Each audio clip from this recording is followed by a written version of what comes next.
Bhajap IT सेलचे कार्यकर्ते पदाधिकारी आणि भाजपचे समर्थक आजच्या घडीला भारतामध्ये सोशल मीडिया गाजवून टाकणे, वादविवाद घडवणे आणि ते लढणे, एखादा अजेंडा पुढे नेणे, आपल्या विरोधातला अजेंडा असेल तर त्याला जसं का असेल पण ते प्रत्युत्तर देणे, यामध्ये आक्रमक पद्धतीने भाजपचा IT सेल आणि त्याचप्रमाणे त्यांचे समर्थक काम करत असतात। पण इथे सुद्धा जर का फरक करायचा झाला तर एक पत्रकार म्हणून जे मी गेल्या 10 वर्षापासून बघत आलेलो आहे, भाजपचा IT सेल काय ऍक्टिव्ह असेल त्यापेक्षा जास्त ऍक्टिव्ह हा भाजप समर्थक की जे भारतभर पसरलेले आहेत, त्यांचे यानं त्या प्रकारे संघाशी संबंध होते आणि आहेत आणि भाजपशी संबंध होते आणि आहेत, त्यामुळे ते भाजपची बाजू लढवत असतात। त्यासाठी त्यांना ना पैसे मिळत, ना त्यांना कोणतं त्यासाठी रेकग्निशन मिळतं किंवा अन्य कोणत्याही त्यांना इच्छा अपेक्षाही नसते, पण त्या पक्षासाठी ते लढत असतात। आतापर्यंत हे दोघे म्हणजे लक्षात घ्या, भाजप IT सेल आणि समर्थक ही मंडळी इतरांवरती हल्ले करायचे, हल्ले म्हणजे शाब्दिक हल्ले या अर्थानं टीका टिप्पणी करायचे। मात्र नुकतंच एक प्रकरण असं महाराष्ट्रात घडलं की या दोघांमध्ये जुमते की काय असं चित्र तयार झालं, सावरण्याचे प्रयत्न झाले। मात्र या निमित्तानं भाजप समर्थकांची, भाजप अंतर्गत व्यवस्थेबद्दलची, भाजप IT सेल बद्दलची एक तळमळ पण त्याच्यापेक्षा सुद्धा असलेला मनातला राग या निमित्तानं व्यक्त झाला। नमस्कार, मी प्रसन्न जोशी, आपण पाहताय पुढारी न्यूजवरचा हा आपला यूट्यूबवरचा कार्यक्रम चर्चा तर होणारच। विषय काय तो अगदी थोडक्यात सांगतो आणि त्यानंतर त्याबद्दल आपण बोलणार आहोत आणि मी कमी बोलणार आहे आणि इतर एका आपल्या पाहुण्यांना जास्त बोलायला आपण संधी देणार आहोत। हा विषय म्हणजे भाजपच्या IT सेलच्या महाराष्ट्रातल्या ज्या पदाधिकारी आहेत श्वेता शालिनी, त्यांनी एक ट्विट केलं आणि अचानक खळबळ उडाली।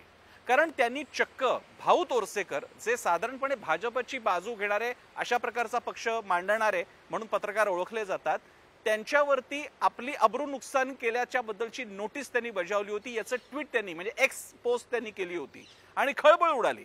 कारण भाऊ तोरसेकर हे भाजपची भूमिका अगदी जोरानं मांडत असतात, त्यासाठी त्यांचे सत्कार झालेले आहेत।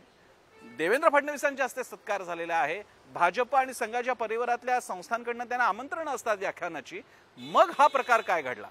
आणि ही पोस्ट करणारी कोणी साधी व्यक्ती नाही, श्वेता शालिनी या भाजपच्या महाराष्ट्र प्रदेश IT सेलच्या पदाधिकारी आहेत आणि त्याच्यामुळे गहजब उडाला। आणि या IT सेलचं चाललंय तरी काय, या बाईंना माहिती आहेत का कोण आहेत भाऊ तोरसेकर, काय चाललेलं आहे, अशा प्रकारे बाहेरून आणलेल्या व्यक्तीला कसं कळणार महाराष्ट्राचं राजकारण, असा टीकेचा प्रचंड प्रमाणात राळ उठली त्याची। केवळ भाऊ तोरसेकरच नाही, त्या व्यतिरिक्त भाऊ तोरसेकरांची कमेंट किंवा त्यांची पोस्ट किंवा त्यांचं म्हणणं हे आपल्या पोस्टमधून मांडणाऱ्या असेच भाजपचे समर्थक आहेत चेतन दीक्षित, त्यांच्यावरती सुद्धा त्या ट्विटमध्ये ज्या श्वेता शालिनी यांनी एक्सपोज केली होती त्याच्यामध्ये कमेंट केली होती।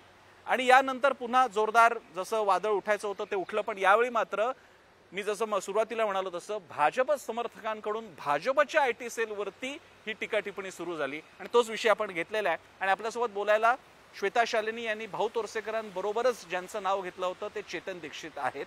चेतन दीक्षित हे शिक्षणानं वकील आहेत आणि ते महाविद्यालयात ते अध्यापनाचं सुद्धा काम करतात। चेतन, तुमचं स्वागत आहे पुढारी न्यूजवर। सगळ्यात पहिल्यांदा स्वागत तुमचं। धन्यवाद प्रसन्नजी।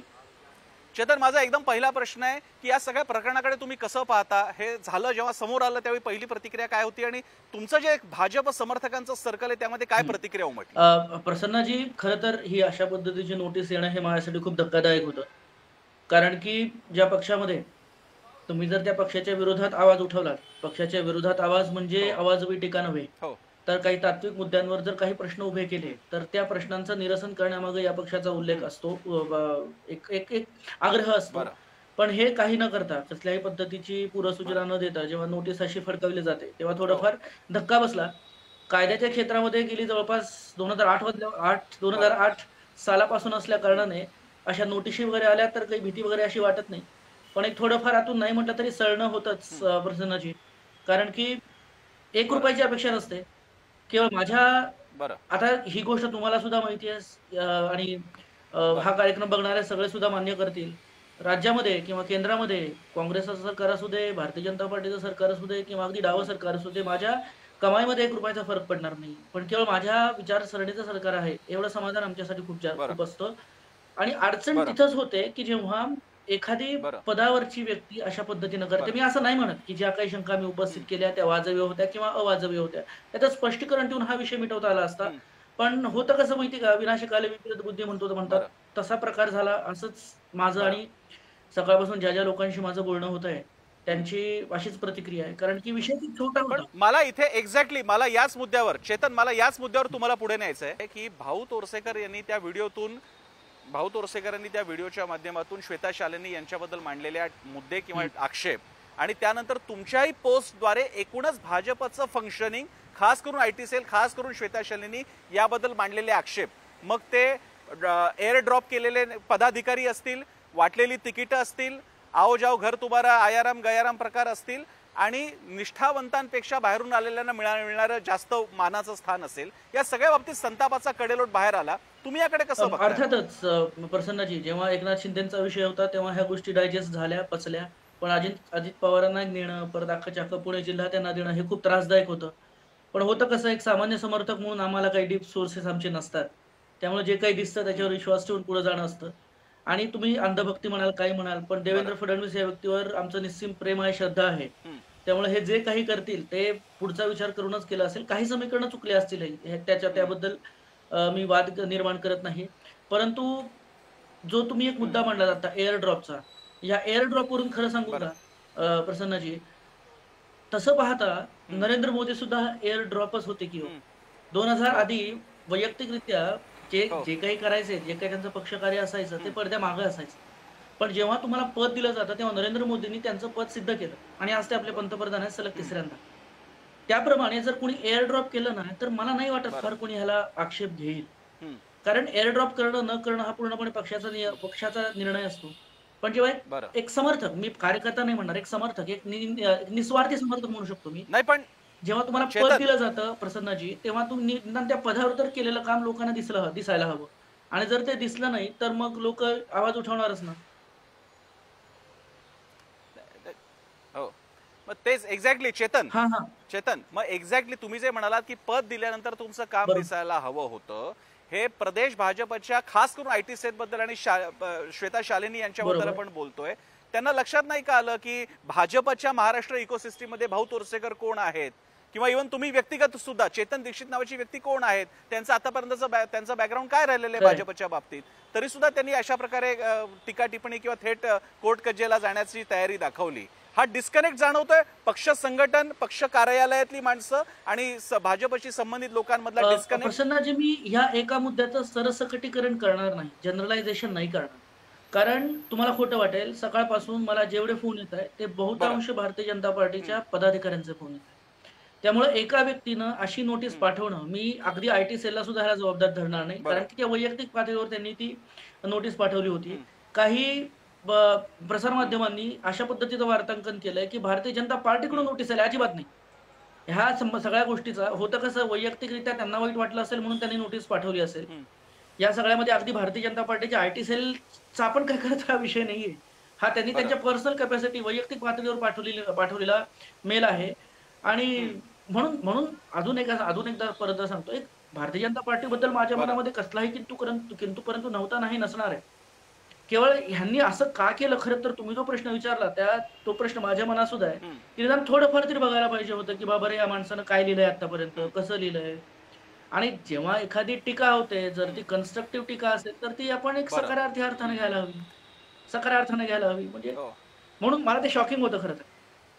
पण चेतन इकडे एक मुद्दा आहे. बोला. एक मुद्दा असा, तुम्ही जसं म्हणताय की या माणसाची बॅकग्राऊंड तर बघा, श्वेता शालिनी पण हेच म्हणतायत की भाऊ तुम्ही कोणाचं ऐकून माझ्यावर टीका करताय ते तरी नावं जाहीर करा. मग या न्यायानं भाऊ तोरसेकर म्हणजे ही सगळी जी भाजपच्या संबंधितवरली मंडळी आहेत त्यांच्या बाजूने एक विश्लेषण मांडणारी मंडळी आहेत, त्यांनी बॅकग्राऊंड चेक न करता श्वेता शालिनींवरती टीका टिप्पणी करणं तेवढंच चुकीचं होतं असं नाही वाटत? जी थेअरी तुम्ही म्हणताय. आता पुन्हा मुद्दा येतो. आता मी जे काही बोलतोय आणि हा कार्यक्रम जे कोणी बघतील ते ही गोष्ट क्रॉस चेक करू शकतात. श्वेता शालिनींचं फेसबुक अकाउंट आणि त्यांचं ट्विटर अकाउंट एकदा चाळायचं, फक्त सगळ्या प्रश्नांची उत्तरं मिळून जातात.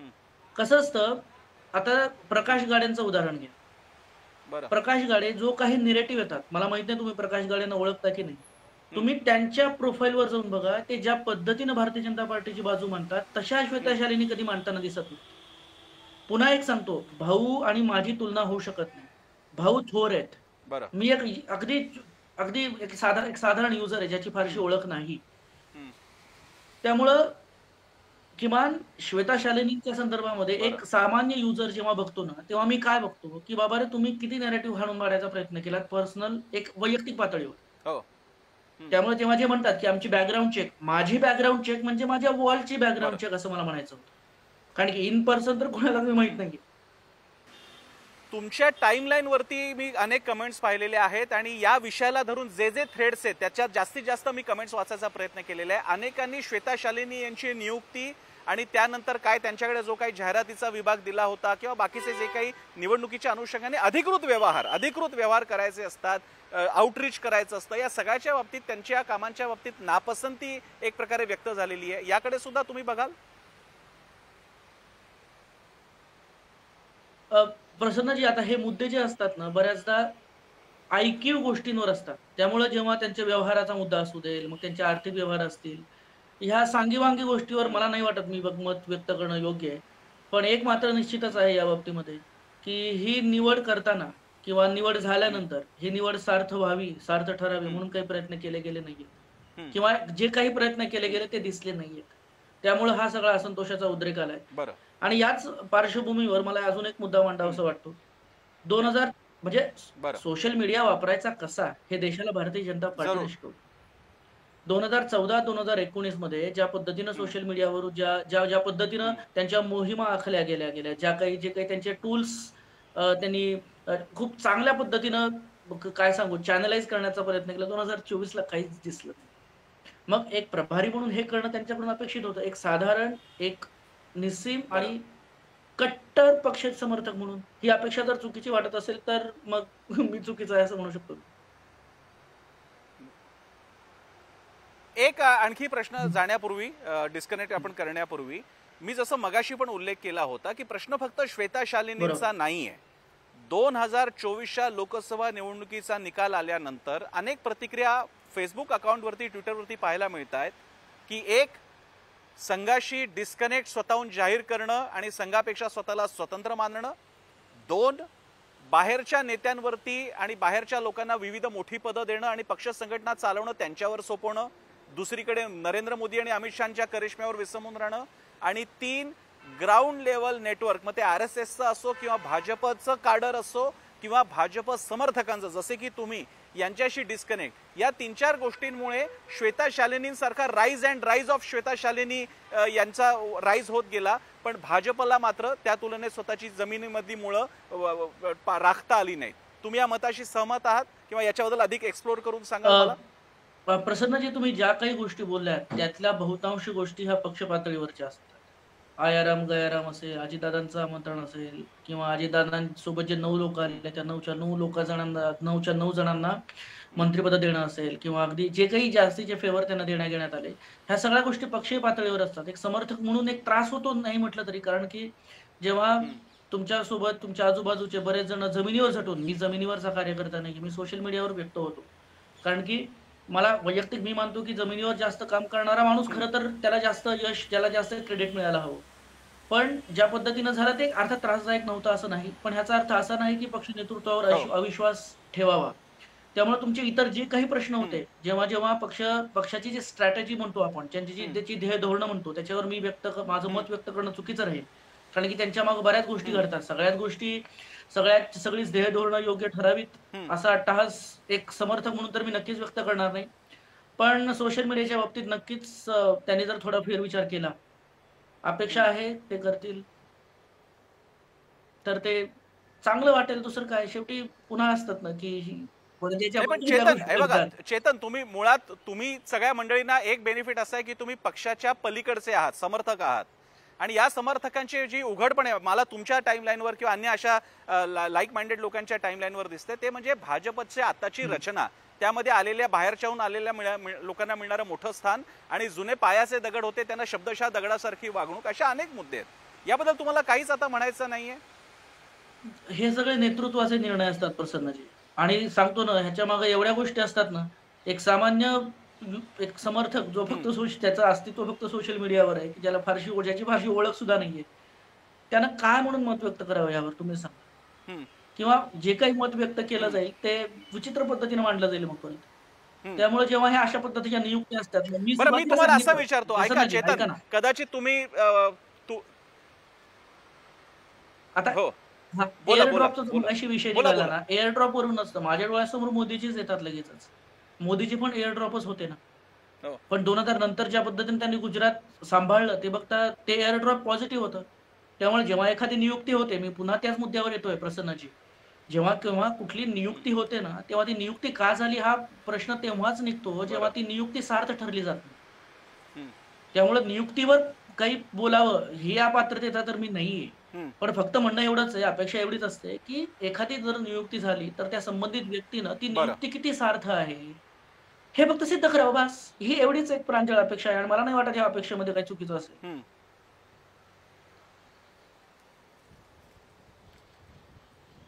मी चेतन शेवटचा प्रश्न विचारतो, अशा ज्या काही नियुक्त्या पक्षांतर्गत असतील, पक्षाच्या आउटरीच अशा असतात, दरवेळी सगळ्या पक्षाचं मूळ नसतं, काही बाकीची प्रकोष्ठ असतात, त्याच्यावरचे विविध पदाधिकारी असतात, या सगळ्या नियुक्त्या आणि झालं तर तिकीट सुद्धा आतापर्यंत तिकीट वाटली त्या संदर्भात सगळं छान झालेलं आहे, कुठेही बोट दाखवायला जागा नाही असं आपल्याला म्हणायचंय, सगळं नीट आहे. एक श्वेता शालिनी सोडली तर भाजपच्या पक्षांतर्गत प्रशासकीय पातळीला, पक्षांतर्गत पातळीला, नियुक्त्यांच्या पातळीला काहीही प्रॉब्लेम नाहीत असं चेतन दीक्षित यांना म्हणायचं. प्रसन्नजी, जेव्हा हा मुद्दा येतो ना तेव्हा भारतीय जनता पार्टीमध्ये अधिकृतरित्या ईव्हीएम वर दोषारोप नाही झालेला.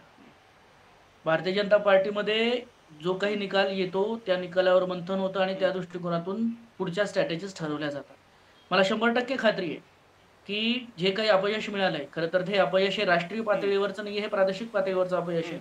कारण सलग तिसऱ्यांदा पंतप्रधान बनणं ही काही जोक नाही. त्यामुळं हे जे काही चुकीचं होतं, बरोबर होतं, हे नक्कीच पक्षीय पातळीवर पक्ष करेल. पुन्हा एकदा सांगतो प्रसन्नजी, मी खूप साधाच युजर आहे. एवढ्या मोठ्या विषयावर मत व्यक्त करणं ते खरंच माझ्याच्यानं नाही शक्य. कारण की जे दिसतं त्याच्यावर आम्ही मत व्यक्त करतो. पण जेव्हा पराभवाचं अवलोकन येतं तेव्हा पक्षाची स्वतःची अशी यंत्रणा आहे. ठीक आहे, ती यंत्रणा आहे, बहुतेक ह्याच्यावर विचार करेल. कारण की बऱ्याच गोष्टी क्रिस्टल क्लिअर होत्या, बऱ्याच गोष्टींवर प्रकाश पडला गेला, काही गोष्टींवर येत्या काळात अजून प्रकाश पडेल. पण पक्षीय पातळीवर बघतील एक साधारण युजर म्हणून मला नाही वाटत मी याच्यावर काही म्हणजे काही बोलणं पण योग्य नसेल. आणि एक सगळ्यात ठीक आहे चेतन, मी तुमच्या स्वातंत्र्याचा पूर्ण आदर करतो, तुमच्या बोलण्याच्या आणि न बोलण्याच्या सुद्धा स्वातंत्र्याचा आदर करतो. फक्त तुमची टाइमलाईन बघितली की अनेक मुद्दे जे तुम्ही कदाचित तिथे बोलत नसाल ते बऱ्यापैकी तुमच्या टाइमलाईनवरती आहेत. तुमच्याच नव्हे, भाजप समर्थकांच्या टाइमलाईन्स त्याने ओसंडून वाहत आहेत आणि सगळी मनातली खतखत, राग, संताप आणि काही बाबतीत योग्य असा राग आणि संताप सुद्धा व्यक्त झालेला आहे. अर्थात त्याची दखल तुम्हाला घ्यायची आहे आणि तुमच्या ज्या समर्थन देतात त्या पक्षाला घ्यायची आहे, एवढंच आपण सांगू शकतो. पण चेतनजी, या निमित्तानं एक वेगळ्या गेस्टशी या निमित्तानं बोलता आलं, भाजपच्या नेत्यांची, प्रवक्त्यांची अनेकदा बोलता आलं, पण भाजप समर्थक कसा विचार करतात हे या निमित्तानं श्वेता शालिनी प्रकरणामुळे लक्षात आलं. आभार, धन्यवाद, तुम्ही आम्हाला वेळ दिला यासाठी. धन्यवाद खूप धन्यवाद प्रसन्न. तर आपल्यासोबत होते चेतन दीक्षित, जे श्वेता शालिनी यांनी ज्यांना नोटीस पाठवण्याचं एक्सपोज केली होती त्या दोघांपैकी, म्हणजे भाऊ तोरसेकर आणि दुसरं नाव त्यांचं होतं.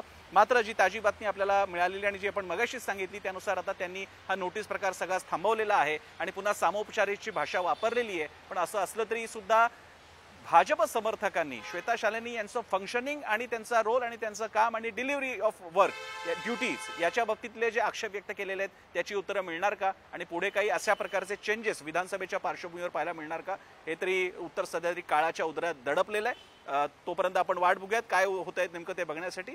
तुर्तास पुढारी न्यूजच्या या युट्यूबवरच्या चर्चा तर होणारच मध्ये आपण इथेच थांबणार आहोत. पाहत राहा पुढारी न्यूज.